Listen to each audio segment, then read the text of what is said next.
سوال: کیا دوران سفر وتر کی نماز جوڑی جا سکتی ہے؟ جواب: جی نہیں۔ سوال: اگر کوئی عورت اپنے میکے میں جائے اور اس کا ارادہ 15 دن سے کم ٹھہرنے کا ہو تو وہ نماز کس صورت میں ادا کرے گی جبکہ میکے کا گھر 57 میل کے فاصلے پر ہو؟ جواب: وہ قصر نماز پڑھے گی۔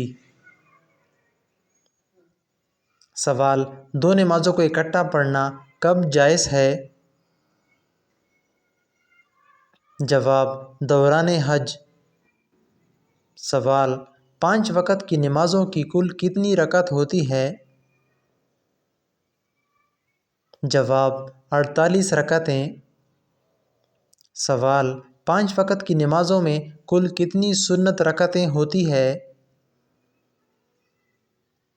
جواب: 20 رکعتیں۔ سوال: 5 وقت کی نمازوں میں کل کتنی نفل رکعتیں ہوتی ہیں؟ جواب: 8 رکعتیں۔ سوال: کس وقت کی نماز کی سنتوں کے بارے میں حضرت صلی اللہ علیہ وآلہ وسلم نے فرمایا اس وقت کی نماز کی سنت ترک نہیں کرنی چاہیے چاہے تم کو گھوڑے کچل ڈالیں؟ جواب: نماز فجر کی سنت کے بارے میں۔ سوال: طلوع آفتاب تک کس نماز کا وقت باقی رہتا ہے؟ جواب: نماز فجر۔ سوال: ظہر کی نماز میں کل کتنی رکعتیں ہوتی ہے؟ جواب: 10 رکعتیں۔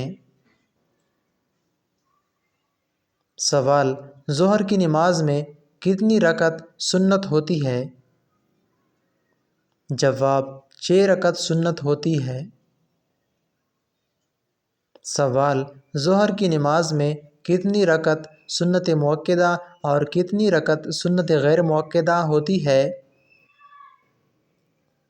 جواب: 6 رکعت سنت مؤکدہ اور سنت غیر مؤکدہ کوئی نہیں ہے۔ سوال: عصر کی نماز میں 4 رکعت فرض ہے اور 4 رکعت سنت ہے، بتائیے یہ سنت مؤکدہ ہے یا سنت غیر مؤکدہ؟ جواب: سنت غیر مؤکدہ۔ سوال: بتائیے کون سی نماز سورج کے غروب ہونے سے پہلے ادا کی جا سکتی ہے؟ جواب: نماز عصر۔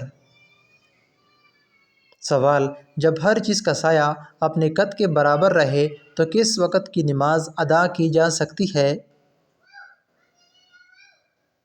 جواب: نماز ظہر۔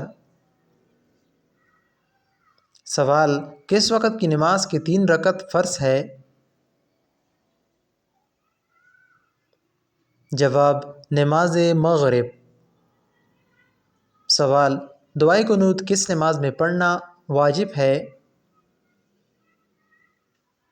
جواب: نماز وتر میں۔ سوال: نماز وتر کی کتنی رکعتیں ہوتی ہے؟ جواب: 3۔ سوال: نماز عشاء میں 6 رکعت سنت ہوتی ہے، بتائیے یہ سنت مؤکدہ ہے یا سنت غیر مؤکدہ؟ جواب: 4 رکعت سنت غیر مؤکدہ اور 2 رکعت سنت مؤکدہ ہوتی ہے۔ سوال: رکوع کرنے کا درست طریقہ کیا ہے؟ جواب: نمبر 1 کمر اور سر دونوں برابر رہیں۔ نمبر 2 دونوں بازو پسلیوں سے علیحدہ رہیں۔ نمبر 3 گھٹنوں کو ہاتھوں سے مضبوط پکڑا جائے۔